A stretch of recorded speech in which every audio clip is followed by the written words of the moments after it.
ঢাকা বিশ্ববিদ্যালয়ে যুবককে পিটিয়ে হত্যার ঘটনা সবাইকে মর্মাহত করেছে। এই ঘটনায় জড়িতদের বিচারের আওতায় আনতে সবকিছু করবে সরকার। সংস্কার কমিশনের প্রধানদের সাথে ডক্টর ইউনূসের বৈঠক শেষে এক ব্রিফিংয়ে কথা জানিয়েছেন আইন উপদেষ্টা ডক্টর আসিফ নজরুল।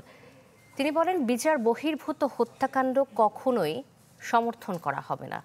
জানান, বিচার প্রক্রিয়া শুরুর পর চুক্তি অনুযায়ী শেখ হাসিনাকে ফেরত চাওয়া হবে। এর আগে উপদেষ্টা পরিষদের সভায় অন্তর্বর্তীকালীন সরকার অধ্যাদেশ 2024-এর খসড়ার নীতিগত ও চূড়ান্ত অনুমোদন দেয়া হয়।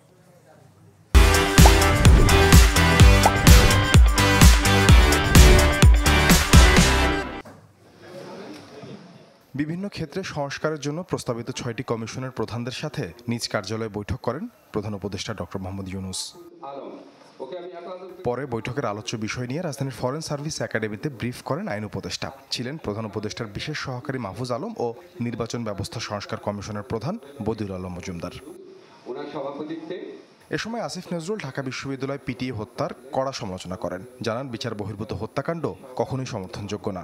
আমরা এই ধরনের ঘটনা এড়ানোর জন্য যত রকম পদক্ষেপ নেওয়া প্রয়োজন তত রকম পদক্ষেপ নেব। আমরা বাংলাদেশে ক্লিয়ারলি বলতে চাই, এখানে কোনো রকম মব জাস্টিস, কোনো রকম আইন নিজের হাতে তুলে নেওয়া, গণপিটুনি দেওয়া, এগুলি কোনোভাবেই অ্যাকসেপ্ট করা হবে না। বিচার বহির্ভূত হত্যাকাণ্ড কোনোভাবেই অ্যাকসেপ্ট করা হবে না।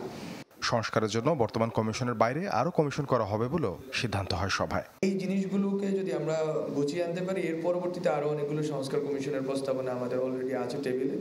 তো এই সংস্কার কমিশনগুলো আগামী 3 মাসের ভিতরে স্যার যেভাবে বললেন, প্রস্তাবনা সংগ্রহ এবং কনসালটেশন ডায়ালগের ভিতর দিয়ে একটা প্রস্তাবনা উপস্থাপন করবেন গভর্নমেন্টের কাছে। সেটার ভিত্তিতে পরবর্তী পদক্ষেপ নেওয়া হবে। এর আগে প্রধান উপদেষ্টার সভাপতিত্বে হয় উপদেষ্টা পরিষদের সভা। এ সময় অন্তর্বর্তীকালীন সরকার অধ্যাদেশ 2024-এর খসড়ার নীতিগত ও চূড়ান্ত অনুমোদন দেয়া হয়।